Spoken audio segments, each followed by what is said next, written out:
President Trump says he has sent a plan to Iran to end the war, even as Iran has denied any talks. My colleague Shivan Chandna has more details. Over to you, Shivan.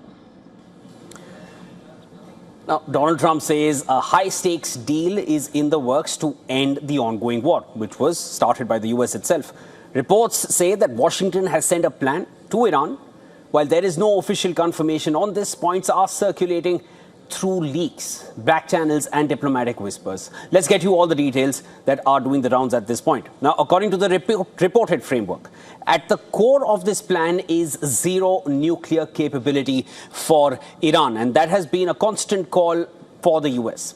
The US wants Iran to dismantle its existing nuclear capabilities. It also wants Iran to commit to never pursue nuclear weapons. But remember that Iran has always maintained that it neither has nor wants any kind of nuclear weapons. That's an official stance that Iran always maintains.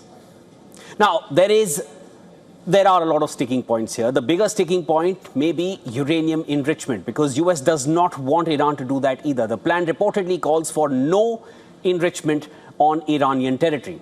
So far, Iran has refused to accept that. Even in earlier rounds, they always maintained that they are eligible to enrich uranium. They do not want a nuclear weapon, but you can't stop them from doing that. US wants Iran to dismantle its 3 big nuclear facilities. And these are names that came up even during the 12-day war last year: Natanz, Isfahan and Fordow. Now, apparently, the nuclear facilities here, US had claimed to completely obliterate these facilities in those strikes where US joined Israel last year in 2025.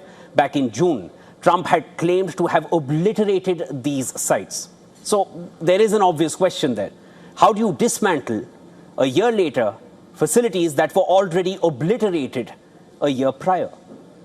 Well, the alleged US proposal goes beyond nuclear. It says Iran's missile program. Now, the missile program had not been up for discussions in earlier talks. It was mostly targeted towards the nuclear program in Iran. But now the missile program is also part of this peace plan. It must be limited in both range and quantity. And a lot of that can also be shouldered on the fact that in the last 3 weeks plus, Iran has fired missiles across the West Asian region and even proving Israeli air defenses to be porous.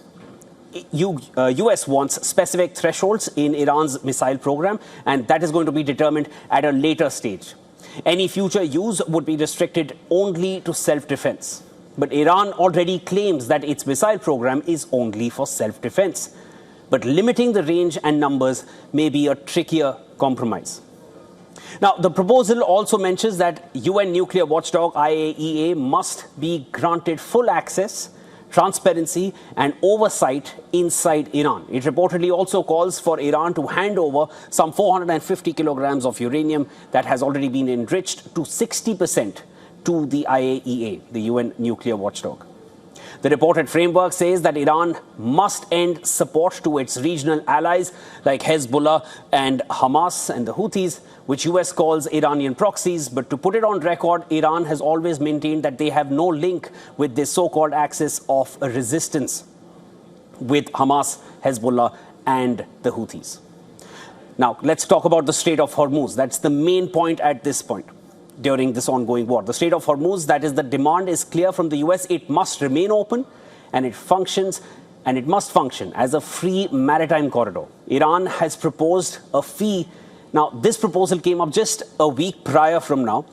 Just like the Suez Canal, Iran wants to charge a fee for all ships passing through the Strait of Hormuz as well. And this is for ships passing through this shipping land. Mind you, 20% of global oil trade passes through this region. Iran now wants to impose a fee. Now, what does Iran get in return? That's also mentioned in this plan. If reports are to be believed, the proposal calls for all sanctions against Iran to be lifted. And these sanctions that really target Iran's oil and petrochemical exports, financial and banking systems, and even their trading via international waters. These are strict sanctions that have really crippled Iran's economy since 2018. Sanctions are imposed on Iranian security officials as well, their organizations, such as the IRGC. The so-called snapback mechanism, which allows for the automatic reimposition of sanctions on Iran if it fails to comply, that would be removed as well.